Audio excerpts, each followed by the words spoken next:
And welcome back to Knights of Christendom in conjunction with the epic sagas of Christendom. Tonight, I'm joined with special guests Connor and Pete of the epic sagas of Christendom.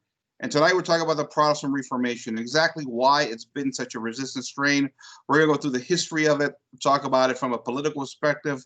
The princes and the monarchs at the time that chose sides with the reformers, as well as the spiritual elements. And I'm sure we'll talk about some of the character flaws of the reformers themselves. But when we look at the Protestant Reformation, Connor, it's that one big historical event that split the world in a third.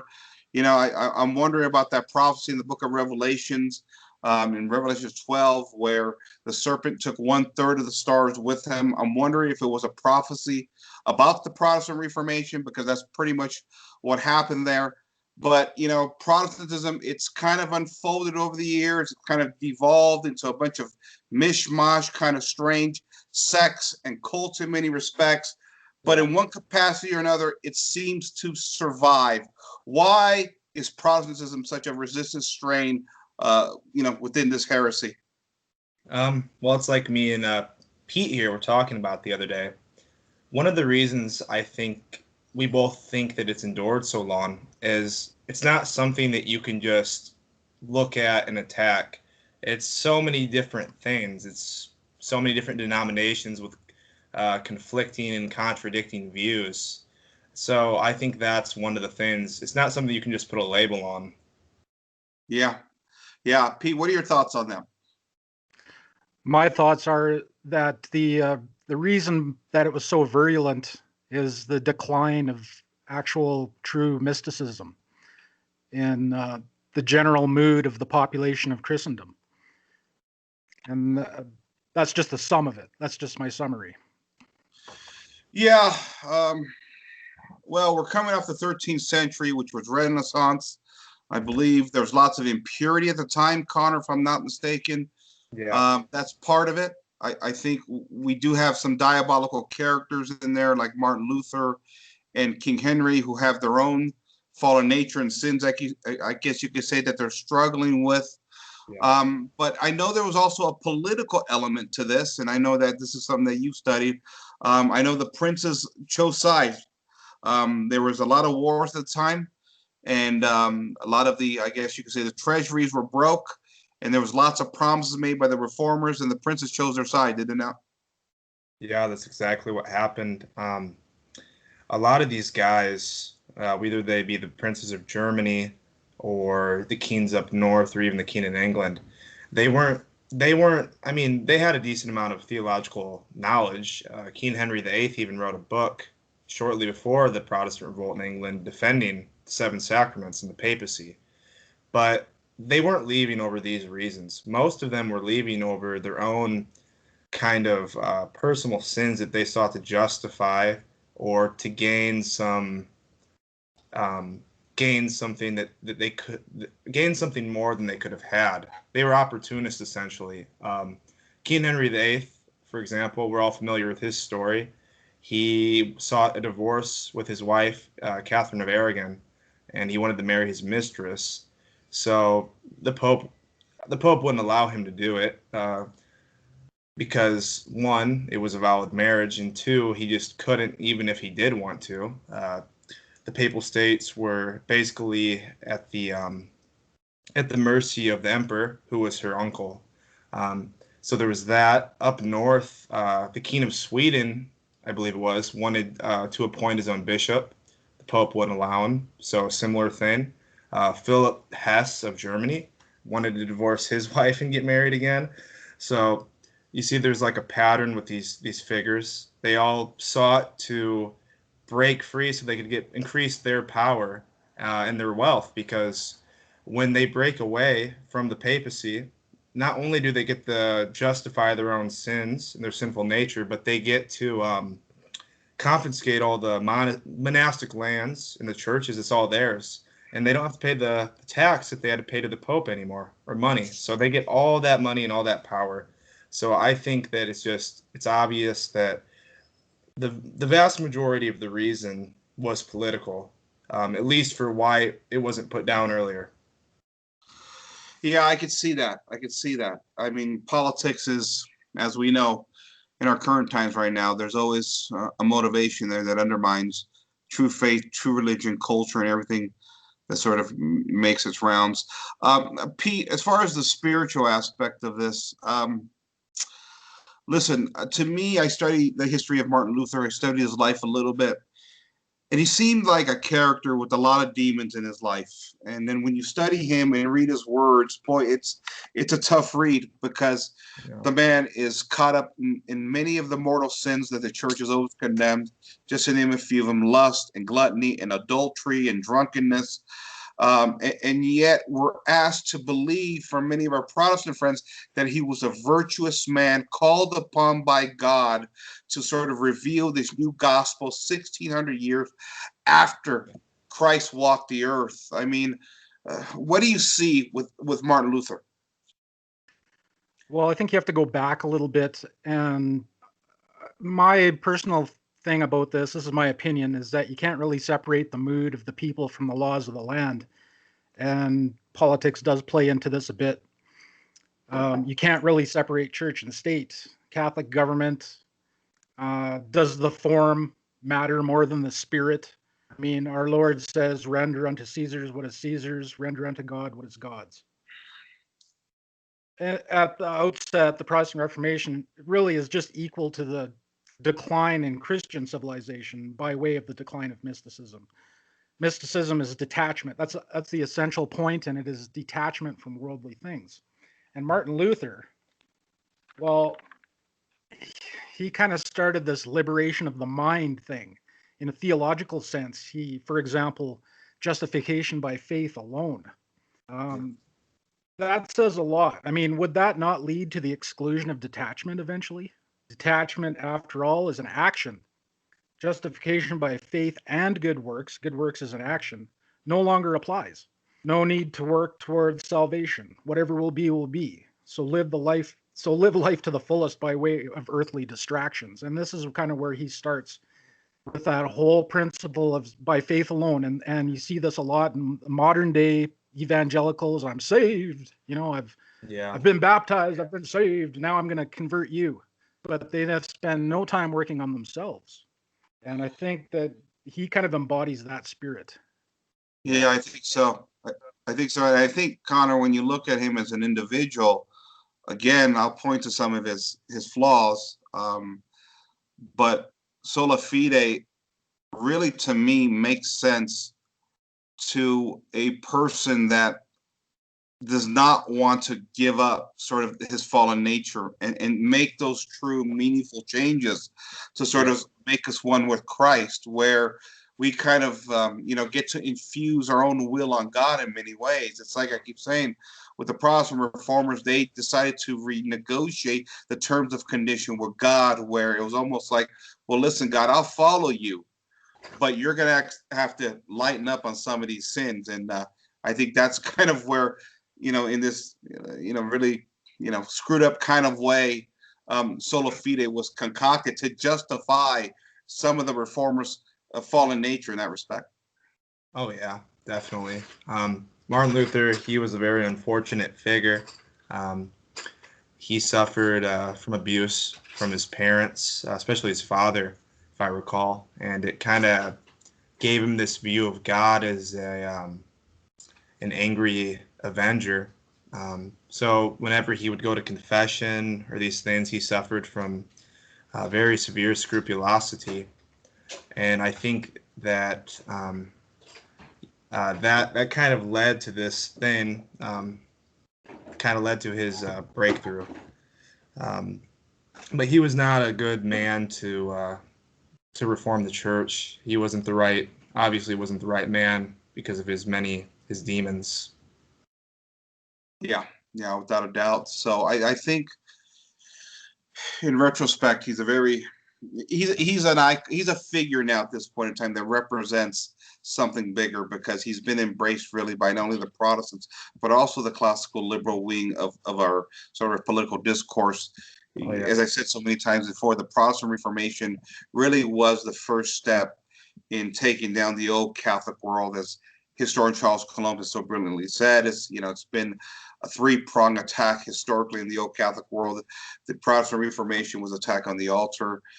The Enlightenment was attack on the monarchy and the throne. And ultimately, we get the attack on the family in the 20th and 21st century through radical Marxism, which is a massive deviation of the sort of the Enlightenment and Protestant Reformation, in my opinion.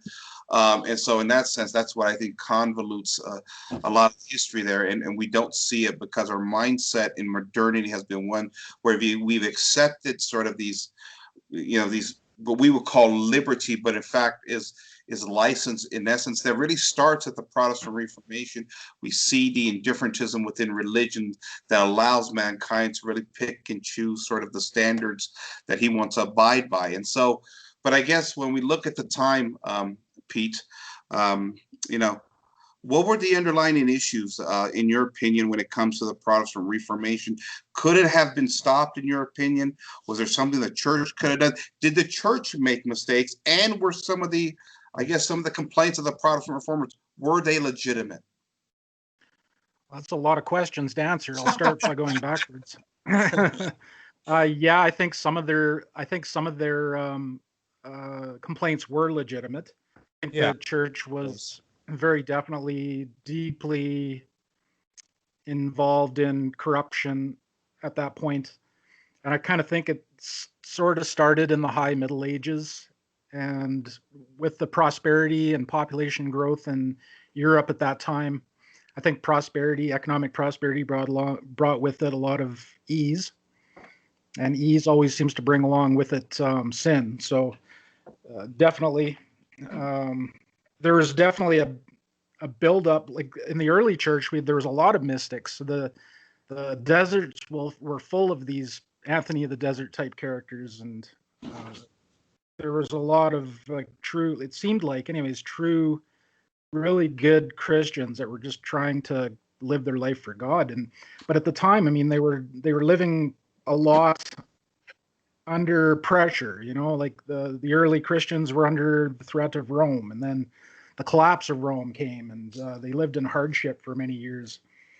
Eventually, Christian kingdoms established themselves, and pressures from the invasion of Islam are reduced. The hardships resulting from the collapse of Rome and started to disappear, and people started to take on a more luxurious lifestyle. I think into the Renaissance, luxury follows, an increase of knowledge, the abuse of that knowledge, and kind of in a way, the Christian world took its first bite of the apple. Yeah. So, and then there's the whole thing that, like the early Protestants, it didn't seem that Christian unity mattered that much. Like belief in a law higher than our own was one and universal, not just let's just do what we want. Like you said about people just wanting to say, hey, God, I'll follow you, except, you got to meet my criteria too. So yeah, there was definitely a lot of these things at play. There was a Catholic Reformation. It happened afterwards, with St. Teresa of Avila being one of the prime reformers, and John of the Cross. Jesuits too. Well, no, yeah, the Jesuits, yeah, St. Ignatius, yeah.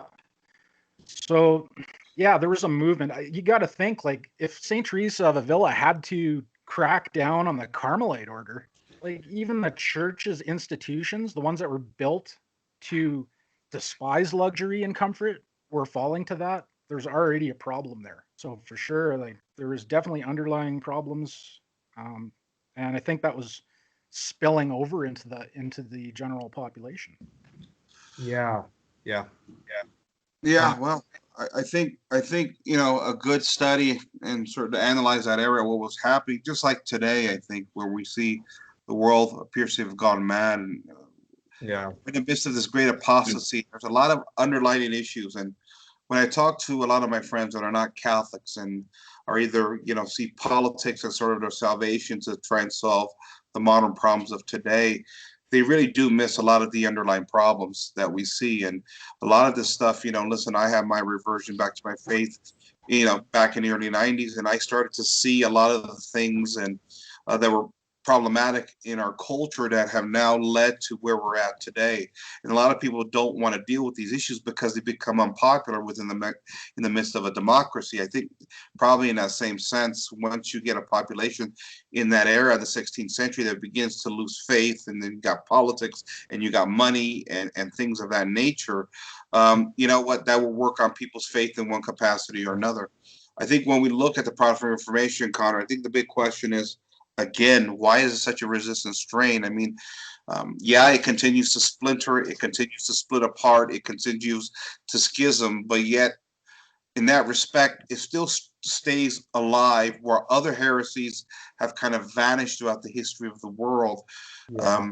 You know, I got my opinions on it. You know, I think Protestantism is interesting because we can analyze it, and I'll give my thoughts on that, why, you know, it's shaped the way it is, and how it has survived. But what are your general thoughts as to why this thing just doesn't go away?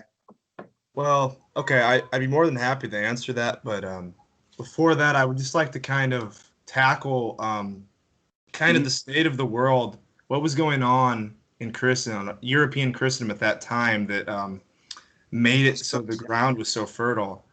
Essentially, I think a few of the key, he brought up the Renaissance, which is a big one, but you had the Avignon papacy, where the papacy was moved to France. Yes. You had the Renaissance, of course, with all the abuses that brought. You had the Black Death around that time. A lot of the good priests, the holy priest, would stay with the people and administer the sacraments, and they would die, whereas the bad, more corrupt ones would flee up into the mountains and hide. So you'd have that, and you'd also have this demand, so they would loosen the restrictions and let basically anybody into the priesthood, at least a lot more than they normally would have. You also had the rise of nationalism at that time, which is another reason why this idea of this universal Christendom was kind of diminished, especially stemming from things like the 100 Years' War, and the conflicts between France and the Holy Roman Empire. And what was I going to say? You also had the three popes, the Western Schism, where you had three popes at one time. Everybody in Europe was excommunicated by one of the popes, and you really had no way of knowing.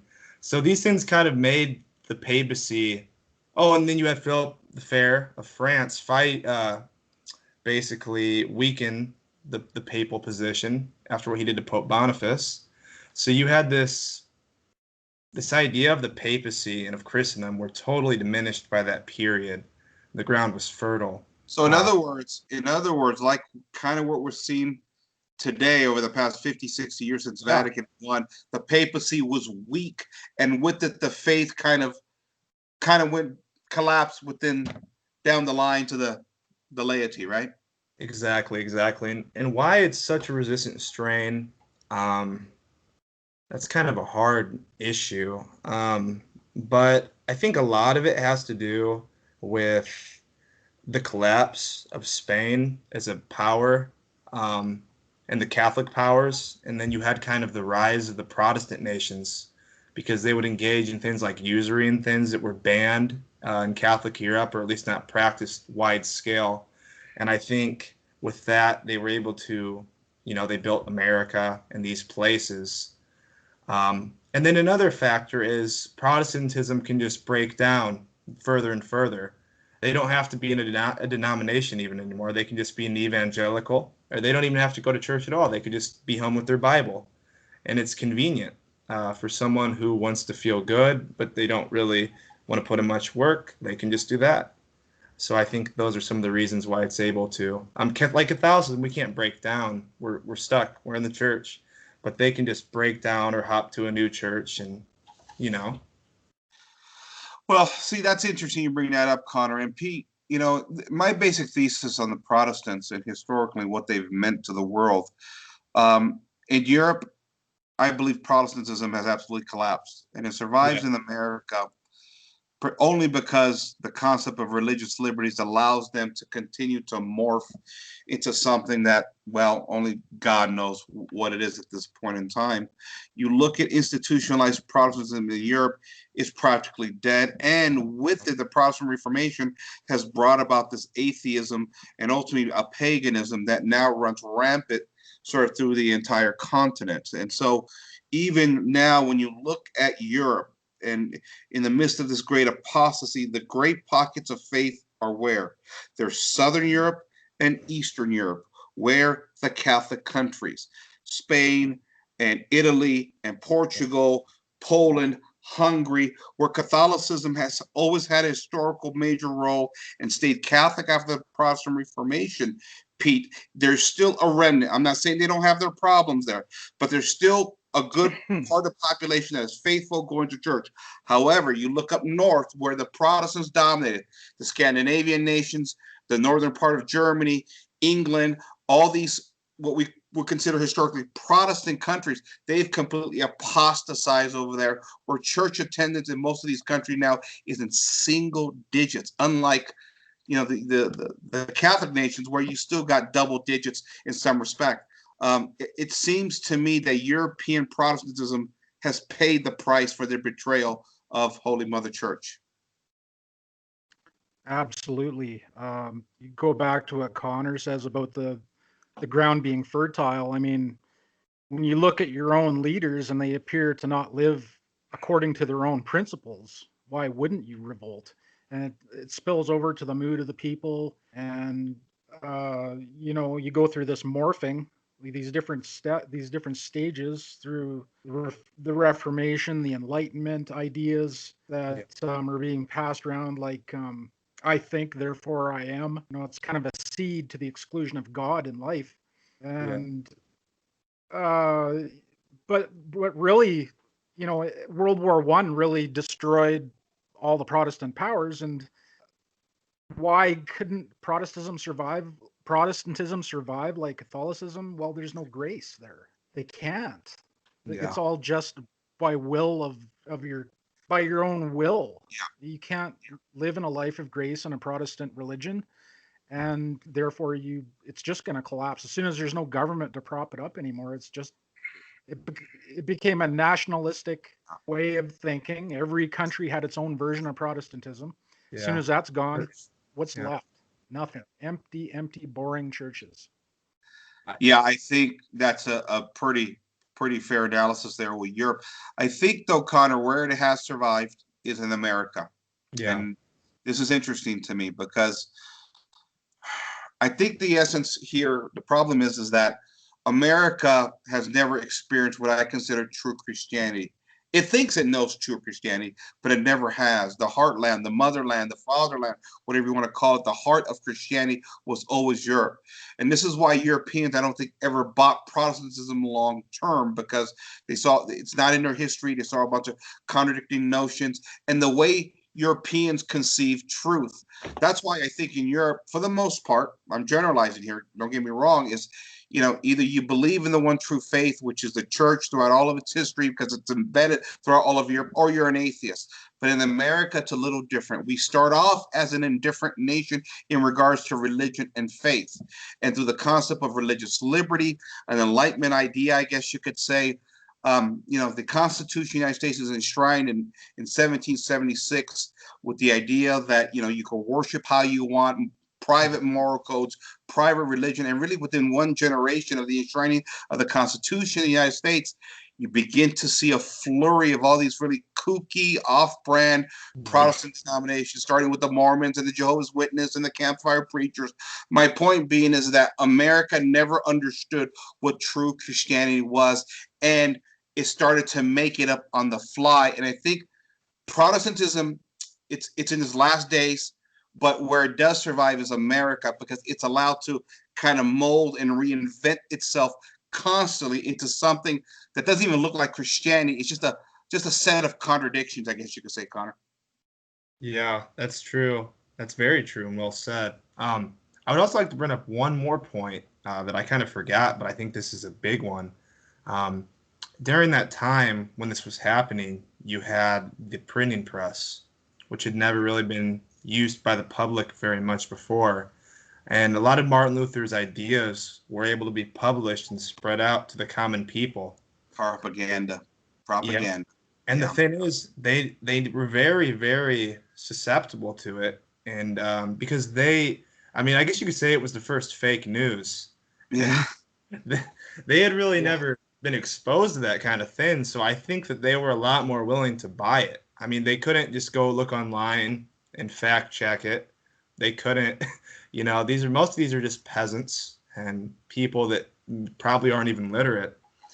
And so I think that was detrimental in the spreading of it. That's why it spread so much, because you had this, whereas former heresies, former heretical groups like Waldensians or Lollards, they weren't able to do this. They could just go preach somewhere their heresies. But Martin Luther and them were able to actually spread them out to the people.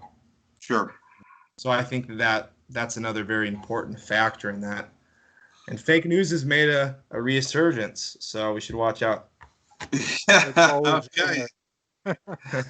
Oh, we have. Okay, gentlemen, if we start to wrap this up here, I mean, listen, we've covered this topic before here on our channels, and it never gets old to me, because I think there's been a perspective loss on the Protestant Reformation, and not only how it distorted sort of the future at the time into the present moment that we live in, but I think we don't understand how serious of a role it really altered our history as a people.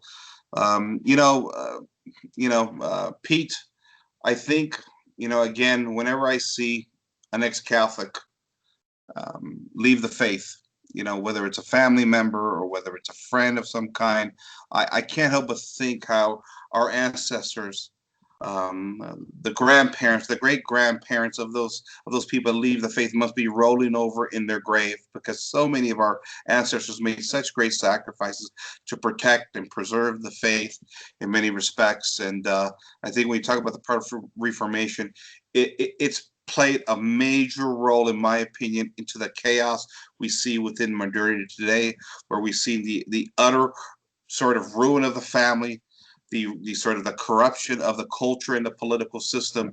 And I do believe, as and I want your final thoughts here, Pete, that the Protestant Reformation has played a major role in what we're seeing today. It was the start of a great revolution of thinking.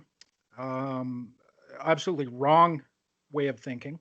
Yeah. And after the world wars happened, these new ideologies take grip at a global level. You'll notice there's rapid shift and change of mood in the Catholic Church itself, from traditional, one, and universal to modern, liberal, and diverse.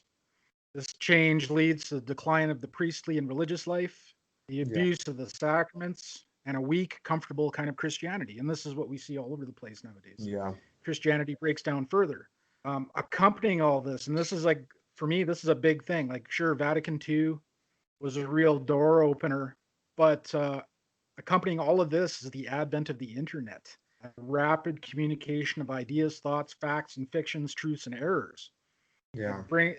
Furthermore, it brings constant distraction in its portable device-driven form. So this might be harder for like somebody in Connor's generation to understand, because you probably have known the internet your whole life. But for me, like back in the 90s and late 80s and stuff, when I was starting to become more involved in the faith and becoming traditional and going to the Latin Mass, everything you found, if you wanted to find a traditional Latin missal, you had to go to bookstores and like everything. Like, it was a lot of work, and now it's easy. I wanted to mention that I was trying to find it today. I've got this book here, the prophecies of Don Bosco, Dreams and Prophecies of Don Bosco. I was trying to find this one prophecy in there I read years ago, where he says that something major and world changing will happen in 1990 ? And I read this back in 1990, 91, something like that. And I went through the entire 90s. Nothing happened.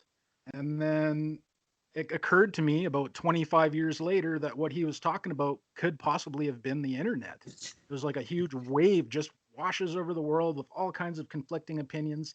It's destroying everything. And the only way that we can turn around and fight any of this is to start there. And I hate to say this, because the internet can be used for good, but I think that the only way that Christian society can be saved is for the internet to go away, and then we can start tackling the other stuff. But it's just not possible to develop a mystical relationship with God, or even to develop a good spiritual life with its constant distractions around it. It's not possible. And Oh boy, I know what you're it's saying. hard. I've thought about that a lot too, and for all the benefits like the show we're doing tonight, there's lots of evils that come with the internet in a lot of different capacities, and so that's going to be an interesting debate that I think our Lord will solve at some point. Well, He'll solve it in ways that I hope that are going to come to pass. And so, Connor, the Protestant Reformation. What are your final thoughts? Well, I think it's a shame that the Protestant Protestant Revolt happened, and a shame that it has endured so long. That error and heresy have been able to persist this long is just astounding. The only thing that I'd have to add is pray the rosary for their conversion.